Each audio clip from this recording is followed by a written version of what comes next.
Yo, what is going on, guys? My name is Zalits, and today I'm going to be discussing and answering 15 questions that I see frequently asked a lot on forums and other sites that I visit.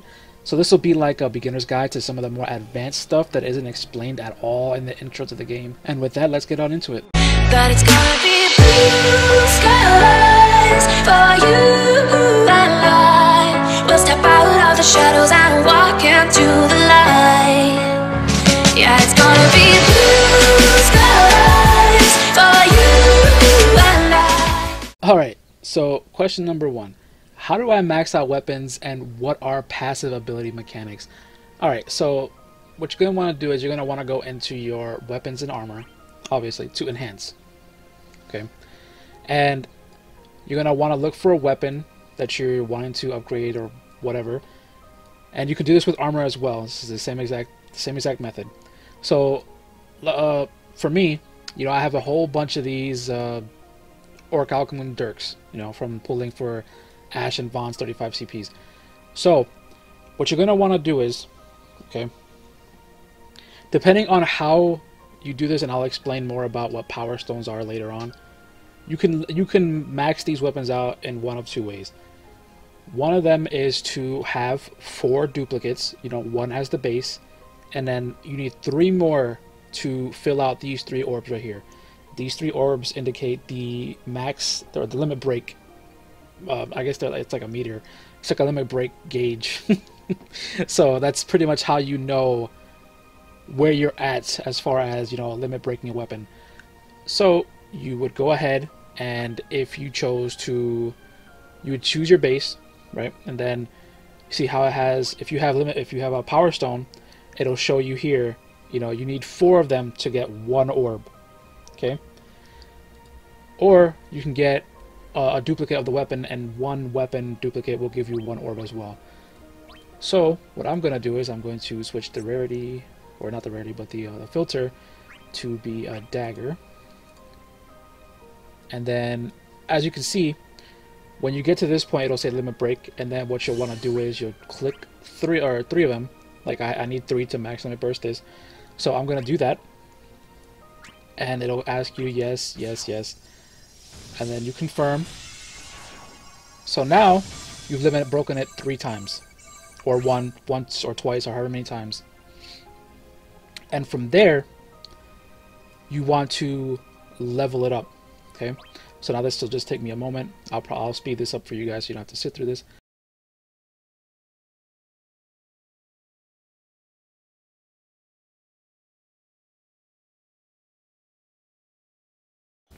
Okay, so now it's finally maxed out, and this is what's important. Okay, so about the passive ability mechanic, once you max limit burst a weapon and you finally level it up to 35 out of 35, it will turn into a 6-star weapon, and you will get this passive ability, and you will get this passive ability permanently for this character.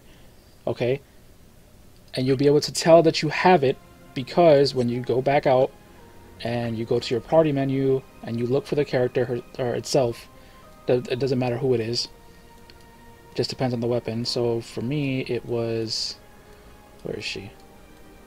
Oh, here we go, Penelo. So for me it was Penelo. So I'll be able to go into her passive abilities, and you'll see the passive of the weapon show up here. See the dazzling display. And yeah, that's the way that the maxing weapons out with limit break and passive abilities work. That's just how that's the way it works. So once you max it out, it'll show up there, and it'll always be there. It becomes permanently yours. And that brings me to the second question, which is selling 5-star weapons. Okay, so what you're going to want to do is, when you finally max out a weapon, okay, like for me, for example, Penelo's 15 CP, I know that I'm not going to be using Penelo at all. So, and if you have a similar character like that for yourself, and you're never going to use them, but you just wanted to get their passive ability, because why not? You have, like for me, I had four spare Orichalcum Dirks. Selling them would be pointless if I know that I could get it. I didn't have her passive ability before, so I took advantage of that and got the passive before I sold it. So when you sell a weapon. Now, keep in mind, it doesn't work the same for weapons and armor. When you sell armor, you don't get anything for it. So don't bother with that. It's only for the weapons. Trust me, I learned that the hard way at the beginning of the game. So what you're going to want to do is you're going to want to select the weapon that you don't want. So for me, I'm going to select the Orichalcum Dirk. You can see here. Fully maxed out, fully everything. When you hit sell, it's going to tell you, you know, are you sure you want to do this? It'll give you 4 power stones or whatever because you used 4 different 15 CP weapons, or 5-star weapons, I should say. So you select yes, and it'll, you know, prompt you like, are you sure you want to do this? Yes, yes, yes. So I sold it, and now I have 4 power stones. And with this, you shouldn't be afraid to do this, especially if you're not going to use the character, because should you choose to use the character later, that passive will still be there. So I'm going to go back to Penelo just to show you guys. Where was she again? She was in the 30s. Here we go. Okay, so I go back and the passive is still there. See? It doesn't go away. So don't be afraid to sell your weapons or anything like that, guys. You know, if you have a weapon and you have the potential to max it out, you know, don't be afraid to sell the weapon afterwards if you're not going to use the character. Like, you'll keep the passive regardless. And this works for any kind of weapon that has a passive for a specific character. So from basically 4-star and 5-star, you can do this as well. Okay, question number 3.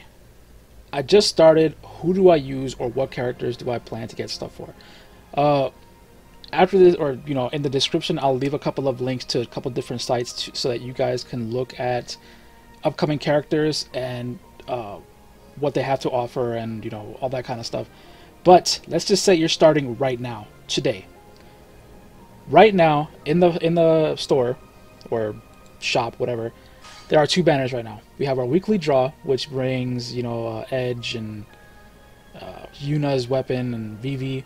I wouldn't recommend drawing. I wouldn't recommend pulling for this one. This is kind of just like, you know, whatever. If you really need it, I don't think you ever will. But you know, I wouldn't recommend drawing for that one. What I would recommend you do is go through the entire story, get as many gems as you can, and try your best to get these, or to pull on this banner, and try and get Ash's weapons as well as Vaughn's. These 2 are going to help you so much. You know, like people who are just starting out right now have kind of a, like, I don't want to say an advantage, but starting off right now is definitely a good point in the game because of these 2 characters. They are 2 of the strongest characters going into the future, and they will be for a very long time to come. So, with that, let's move on to question number 4. How do I know I should be saving or spending gems/tickets? Again, from these websites, they'll, you know, there's like a tier list. You know, like everybody refers to these tier lists from the Japanese version because they're pretty accurate as far as how strong a character is going to be, or how well off a character will be in the future. So, from my perspective, from what I know, because I've been playing this for a while, and I've played the JP version for a while. I mean, I don't play it much anymore, but you know, I did play it for a while, and I still keep up to date with a lot of the stuff that comes out on that version. You know, Vaughn was SS tier for a long time. You know, up to a year into the game before he finally dropped out of SS tier. Mostly because of, you know, power scaling and, you know, just other characters coming out that had, you know, better abilities, or people getting their 60 awakenings that, you know, made them way more overpowered. So their damage potential was much higher than Vaughn's. However, Vaughn is still a super strong unit to have regardless of power scaling or not. So that's always something to keep in mind. And Ash as well, she's super strong buffer. She'd always be a good pick, but you know, she's sort of fallen off a lot since all that stuff started happening in the JP version. So you don't really see her as often, but she pretty much stuck around as long as Vaughn did. So getting back to the question, how should you know when you should be saving or spending tickets? When you see certain characters that you know are going to be very strong in the future, those are, you know, future-proof characters. And right now, Vaughn and Ash are very future-proof for a long time to come. So it's getting information like that from these websites that I will be linking in the description, you know, so you guys can look at that to your heart's content, find all kinds of banners and whatever not, so you can figure out how you want to plan ahead. So again, with these guys, you should be spending your gems and your tickets because you know you'll have these guys for the future and they will serve you well all the way up until, you know, their untimely demise where they start to fall out of, you know, SS tier. But you guys won't have to worry about that for months to come. Like, they will be strong all the way through up until next year. So like it'll be well worth the investment now, because once the 60 enhancements come out, they'll be even stronger than they are right now. So that's how I usually look at things. And I also put up a flow chart for you guys so that you guys can understand, like, it'll ask questions, and based off of those questions it'll guide you like what you should be doing and how you should pull. So that's, I'll put that up here so you guys can look at it. Pause the video if you want, just look at it or whatever, it doesn't matter. But yeah, let's move on to the next question. Okay, so question 5. Some characters have multiple weapons. Which one do I choose? Okay, so going back to that whole banners thing. So I'm going to use Yuna as an example because I can pull up her weapons here. Yuna currently has two 15 CP weapons. Okay, she has her Astral Rod and her Umbra Rod. So her Astral Rod, if I click on it and hold it, will bring up what it does, you know, the stat screen. And the affinity ability is enchant. You know, party removes, it'll enchant whatever, and then it basically makes Isuna Isunaga and removes debuffs from the entire party with Isuna. Normally it'll only do it for one character, okay? So that's what that does. And now the Ember Rod, click on it and it says it upgrades her bravery attack to an electric bravery attack, to an electric magic attack I should say. And to herself, she gets a low chance to speed up for 3 turns with bravery attacks. So, you know, people, you look at, or I shouldn't say people, you know, you guys look at this and you're wondering like how, like what is the difference? Like, what should I choose? Well, first of all, like I said with the question 1, you know, once you max any of these weapons out, you'll have these passives, okay? However, because there are type advantages in this game, you have to consider, you know, type disadvantages. So, let's say an enemy is weak, or not weak against, or he's strong against lightning, like, you know, he's resistant to it. You definitely wouldn't want to pick the Umbra Rod against that, you know. So your best choice would probably be to bring the Astral Rod. However, what you can do against an enemy that is weak against lightning is max out the Amber Rod and keep the Astral Rod as your primary weapon, because that way you get the best of both worlds. Not only can you also deal a lot more damage to the enemy, because, you know, you have electric damage to boost your bravery attacks, but you also keep Isunaga for your team so that you can just wipe any debuffs out that, you know, are on your teammates. You kind of just have to pick and choose which one is best for the job that you're doing. So for example, against the Marlboro, you would want to keep your Astral Rod because we already know that the Marlboro is going to breathe a lot of debuffs onto our, you know, onto our teammates.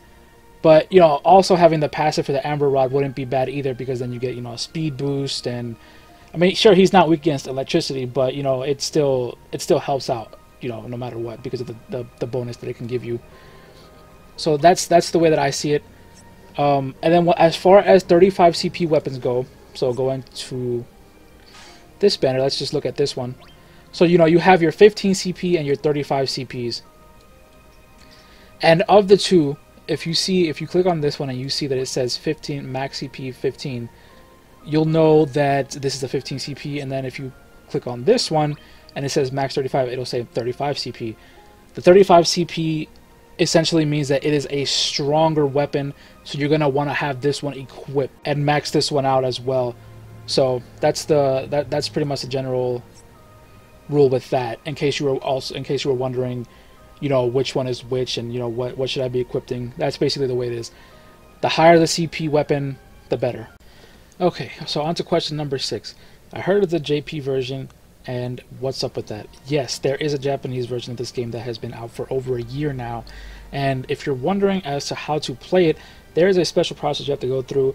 Like, you have to download, a certain app, and then from that app, it'll allow you to download all different kinds of JP games, and it's not a long process, but I'll leave a link down below to what you need to go download that in case you ever want to play the Japanese version.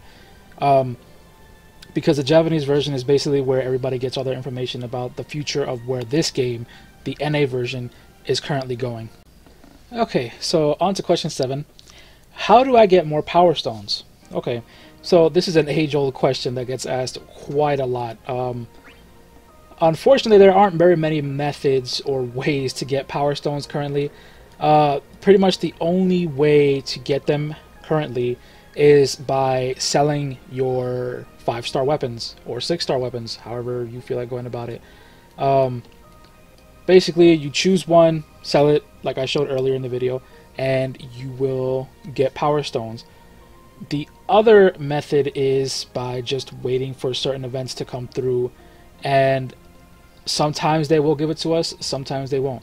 Like, for example, with the most recent public event from E3, they had us do some kind of event where we all came together as a community, defeated a couple bosses a few times, over the course of half an hour. If we reached a certain score, we got a bunch of rewards for the entire community.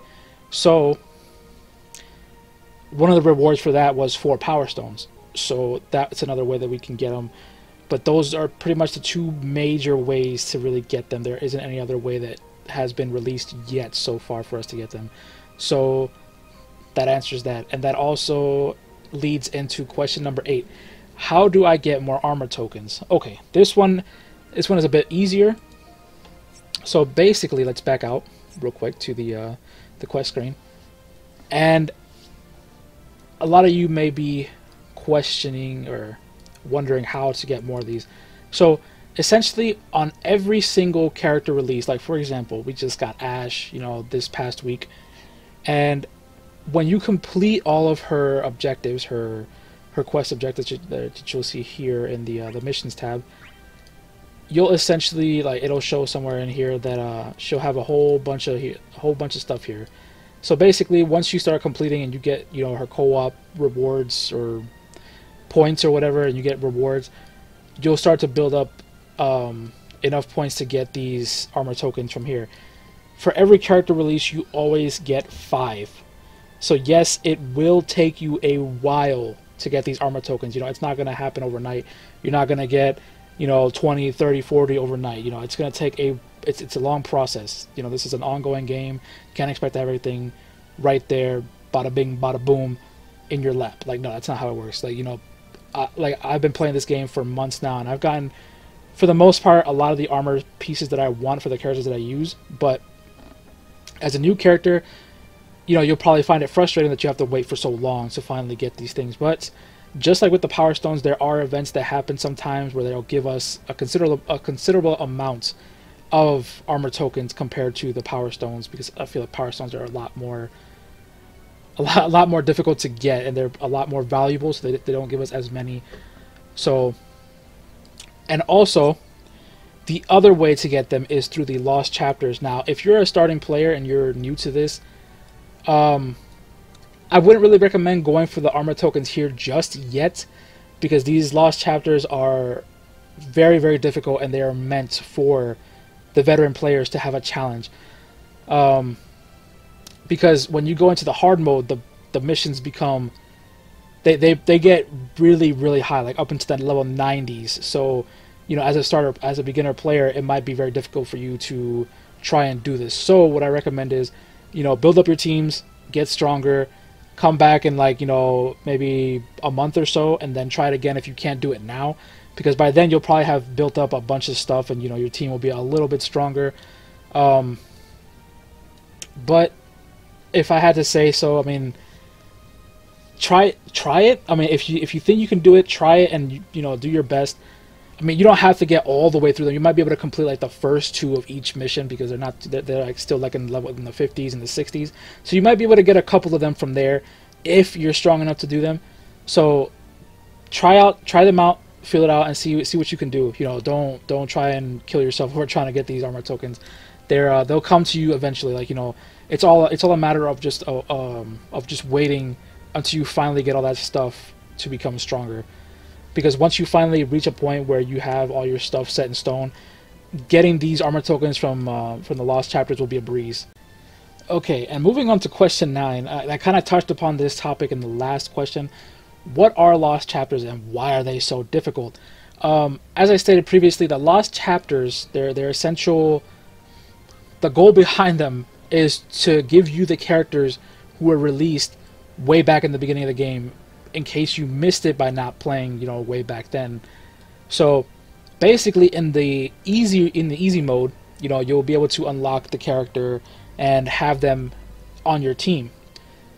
But the hard mode is for you to get armor tokens that you may have missed from playing throughout all those months that you missed. So it's a way for you to kind of pick up the pace as a beginner, but it's not but they're still mostly for veterans, because as a beginner you won't be able to do the hard modes right away. So, you know, it's something good for you to come, if you're a beginner, it's something good to come back to and try again later on down the line, so that you can, you know, have those extra resources for yourself in the future. And that's essentially what they are for. There's not really much more to them, just to pick up the characters that you missed and to get some extra armor tokens from the hard mode, or to give yourself a challenge, you know, if you really think that you're ready for it. And also, if you need some help with these, I have videos posted for 3 of the 6 lost chapters so far. So be sure to check those out if you're having trouble, or if you want a walkthrough of how you can get through them when you're ready to go through them. Okay, on to question number 10. What can I do in the World of Illusions? Alright, let's go ahead and look inside of this. So the World of Illusions basically will give you, depending on, you know, what they decide to bring out at the time, this is where you will find your source for artifacts when they decide to bring them out. Like here, you see the Radiant artifacts, which I'll touch upon later in a different question. And then also you have your trials for the Espers. You know, you have your trial of Ifrit, Shiva, and Rama. Every time a new summon comes out, their trials will be here for you to pick them up, level them up all the way to max if you choose to do so. And then later on down the line, they'll release a permanent version of those trials. So for example, Rama just got, you know, his permanent release recently, so now he's permanent, and of course I haven't done that yet, but I'll pretty much get to it, even though I already have them maxed out. For those of you who don't have them maxed out, this is a good opportunity for you to come in here and get them, even if you missed them from before. Question number 11. How can I get more gems, gil, tickets, orbs, and resources in general? Okay, so to touch upon gems and tickets, okay, first of all, to get more gems, like, you know, if you're a a veteran player, you know, there's really no way for us to really get gems at this point other than doing the events and stuff that are currently out. But for a new player, what you're going to want to do first is do all your chapters, okay? So you're going to want to do chapter 1 through 8 currently. And from that, you should get well over, I want to say like 80k just from doing those. From there, you can try and do some of the events. So you go over here to the events. Go over and try to do all your cycle quests. You know, they'll have 5 missions apiece. You'll get like 100 gems per mission or something like that. Your co-op quests, these, I'm not sure if do they give you gems? Let's see. Yeah, they do. Okay, so try and do all your co-op quests. There's a couple of these, so go through them, try and complete them. Some of them are pretty high level, so, you know, be careful doing them. And then you also have your character quests. You know, for their, like, if a new character is released, they'll have their own event, and you'll be able to get gems from doing these as well. They're kind of just like additions to the story. If you look at them that way, they have their own mini story within their events. So, and then also doing their co-op gives you, you know, a good chunk of gems as well, as I'll show you here. you get like about 500. You know, for each objective you get, like you get 100 for completing or something like that, and then 100 for this, and then yeah, it's just good. You know, you get 100 for the score, so it's really good. It's good overall. Those are just some of the ways to get gems, and to get and also lost chapters in the World of Illusions by doing your definitely by keeping up to date for each new trial that's released for the summons. You can get, like, I'm not even joking, like, I think it's somewhere around like 4,500 to 5,000 gems, you know, per new summon that comes out. So always make sure you do them all the way through if you can, to get the most out of it. And then, you know, when you get to the Radiant Artifacts, these will have quite a few missions inside of them. Like I'll show you here in a second.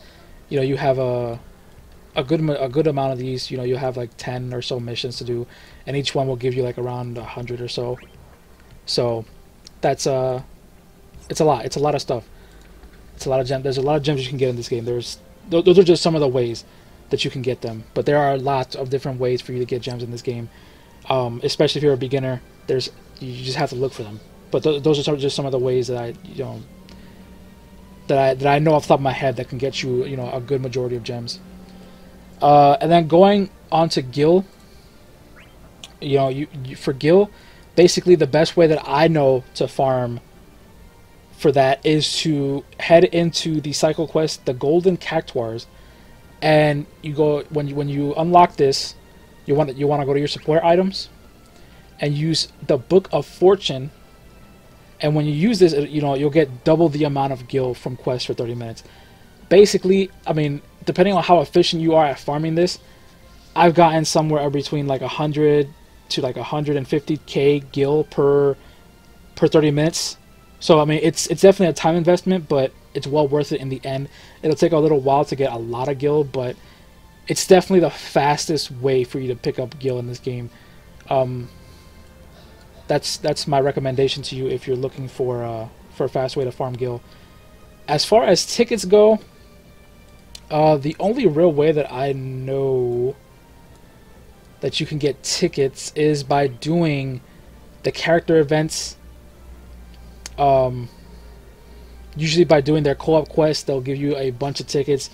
From what I've noticed, it's somewhere like around 30 or so, 30, 33, 36, somewhere in that range, somewhere between 30 and 36 tickets per co-op event. So you get a good amount, you know, between each character, and it builds up rather quickly. So, and off the top of my head, I think that's all the. I mean, there's probably other places that give tickets too. I'm just not remembering properly. But that's definitely the biggest area, the biggest place where you'll pick up the tickets to pull on banners and stuff. If I'm forgetting something, just, you know, write a comment down below letting me know. And I don't really remember off the top of my head like where exactly it is, but that's definitely the major place.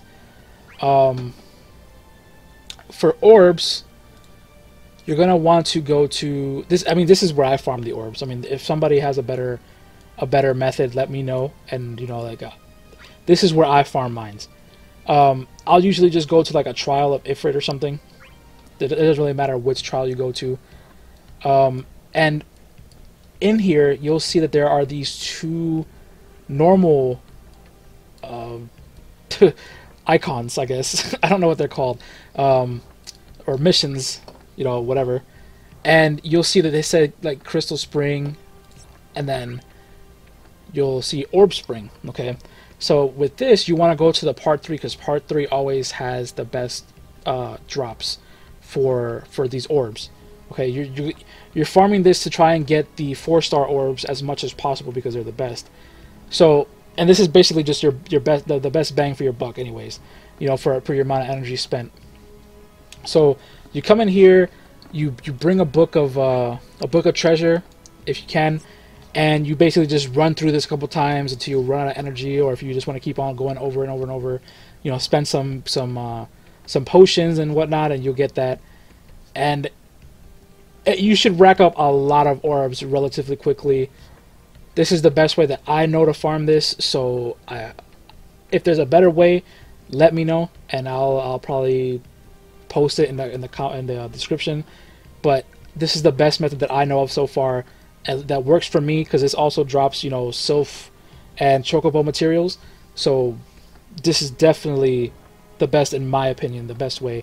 And like I said, I don't think it really matters where you do this, because I think all of the summons have this particular mission to go on and do. And question number 12, is this game pay to win? No, I strongly disagree with that. It is pretty much just like any other gacha game where, you know, you can choose to spend money on it if you want to, but by no means is it pay to win at all.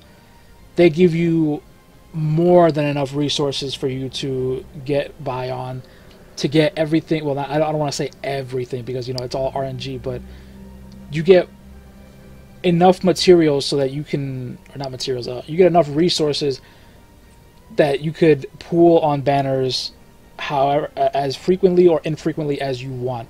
It's all about managing your resources properly so that you can have stuff for when you actually need it.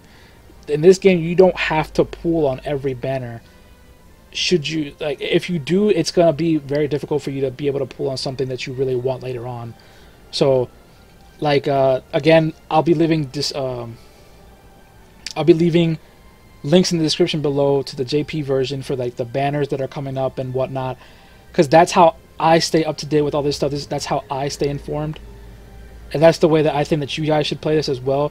Stay as informed on this game as possible, so that way you don't make the mistake of pulling on something now that will be a regretful mistake in the future. You know what I mean? Okay, question number 13. Should I spend cash on the in-game store?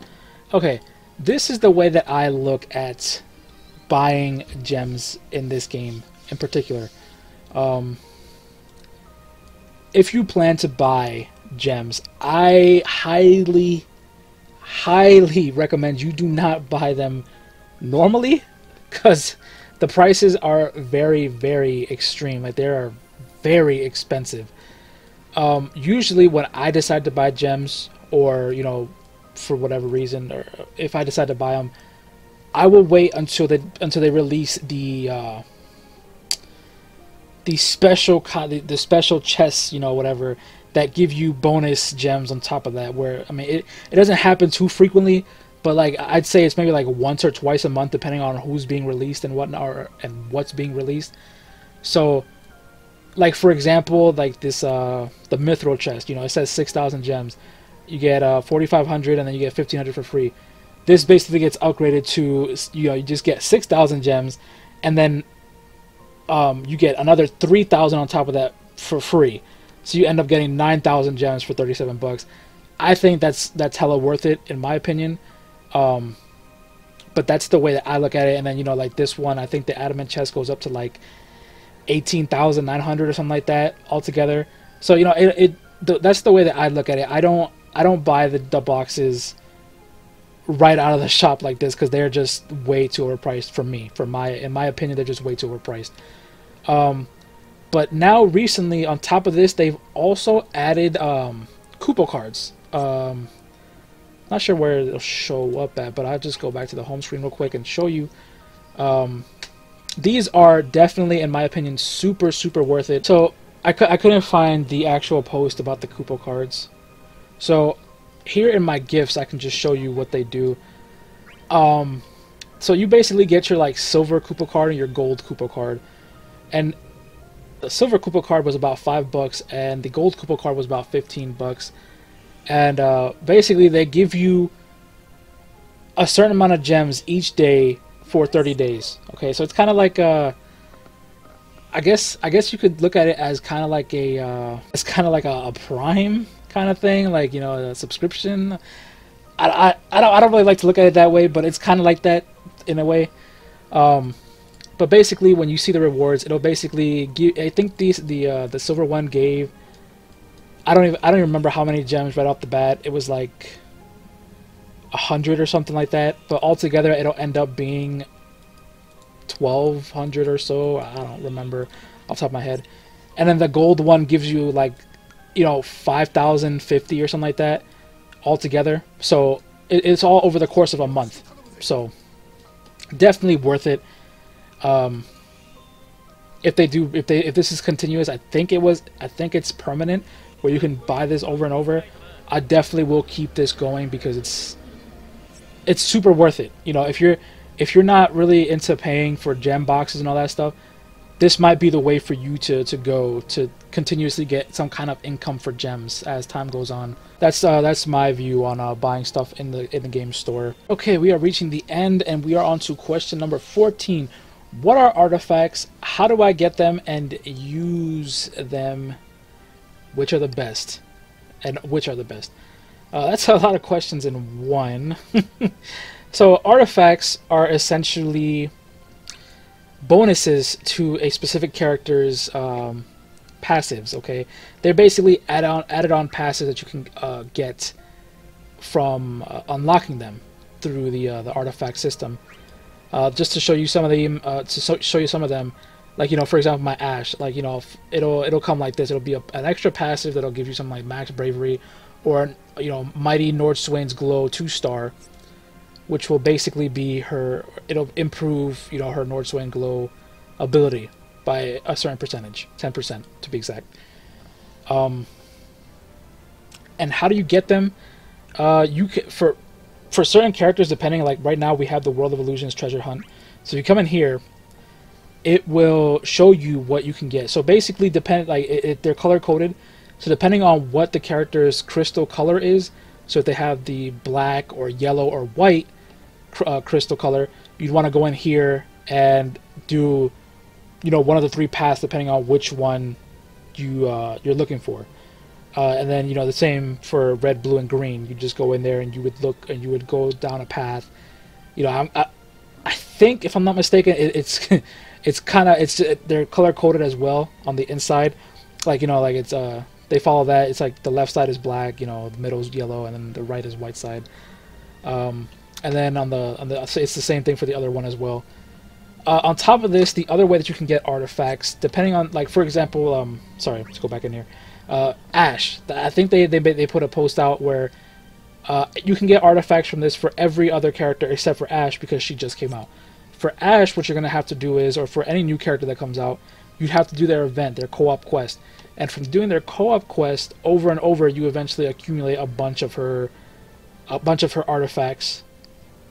I mean, it's going to take a while because you don't get quite as many as you would doing the World of Illusions. But, you know, if you're really liking the character, like for example Ash, you would have to do that in that way to be able to get a bunch. And then how do you use them and which are the best kind? Let me just go in here. You have to go into the armor section. I'll show you in just a second. You have to go into the enhance. Whoa, whoa, whoa, whoa, my guy. Hey, what's up, guys? Future Zalits here, and it looks like Past Me decided to skip out on how to show you guys how to get to this page in the first place.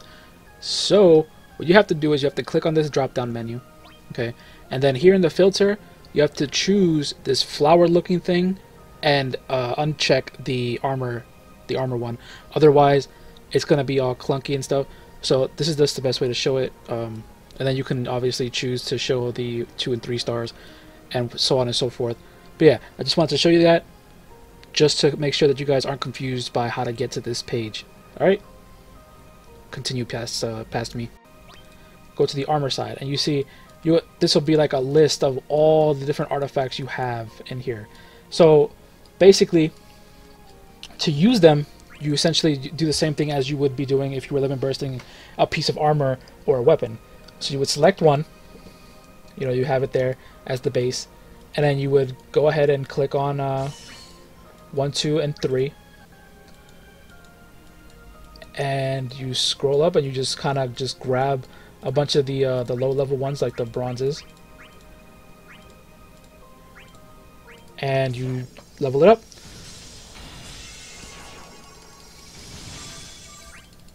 And I didn't get a great or an excellent, so I have to add on more, but that's fine. And then once this is limit broken, it will unlock an extra passive, defense plus 75 and max rate plus 110. Unfortunately, I know that these passes aren't good at all, so you can either choose to add it on or to completely give up on it. And that's basically how you get them and use them. And as far as which are the best kinds, I will leave a link to the Ultima down below in the description, because they have a site.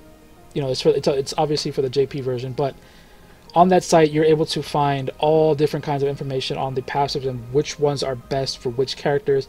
And these are taken straight from polls that they've put up for people to pick and choose which ones they use the most and which ones are proven to be the best for those characters. And it may be a little bit hard to understand, but I mean, it's kind of just Google translated, so you have to just kind of bear with it. It's fairly simple to understand though. Like, you should be able to figure out which abilities are which based off of what it says as part of the description. So that takes care of that. And here we are onto the final question, number 15. Number 15, Burger King. No, I'm just kidding. I need materials for my summon. How do I get them? Okay, so this goes back to my whole World of Illusions talk.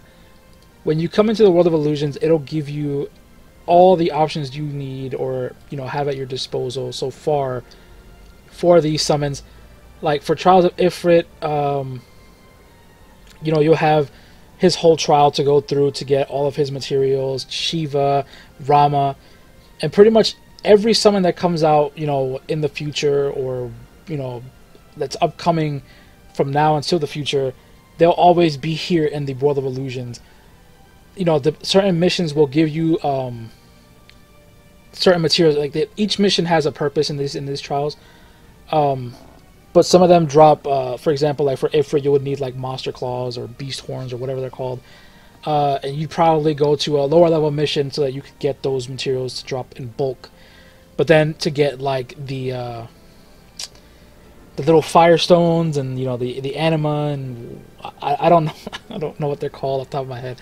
But like the tier 1, tier 2, and tier 3 of the materials, you would definitely go to the later rounds, and they will drop a substantial amount of those, substantially higher amount of those from the later missions. And then the only ones that are excluded from this are Chocobo and Sylph, and they're a special case altogether because their materials drop all over the place. Like there's really, there are guides that explain the best places to farm them, and I don't really know them off the top of my head, so I couldn't help you there. But I will leave a link to a couple of forum posts that I have gone through myself to try and get some of these things, and they seem to be pretty true. So, and with that as well, in the World of Illusions, in the Trials of Ifrit and Shiva or whatever, like if you go to like the Orb Springs or the Crystal Springs, I think they drop in the Crystal Springs. But if you do those Orb and Crystal Spring missions, they have a chance to also drop materials for Sylph and Chocobo. So it might not be the ones that you're looking for. It might be like I think it's the tier 3s and tier 4s that they drop the most of. But you definitely have to go into the Trials of Ifrit and all these other guys to try and get them. They're very low drop chances, so don't expect to get a whole bunch of them right away. It's going to take you a long time to build up. But as far as the other stuff, like getting the little green orbs and the little green gems and whatnot, like the tier 1s and the tier 2s, it is going to take a very long time to build that up. And again, I will leave a link to those in the description for those to those forum posts that explain what missions have the best drop rates for those items. Alright, well that about wraps things up for this questions guide. I hope that if you are starting out that this was helpful to you. I know how confusing things can be when you're just starting out, so no worries there. And also, be sure to keep a lookout for some more Lost chapters, Vanille in particular. I'll have a new walkthrough for her coming up soon, and yeah, until next time, bye guys.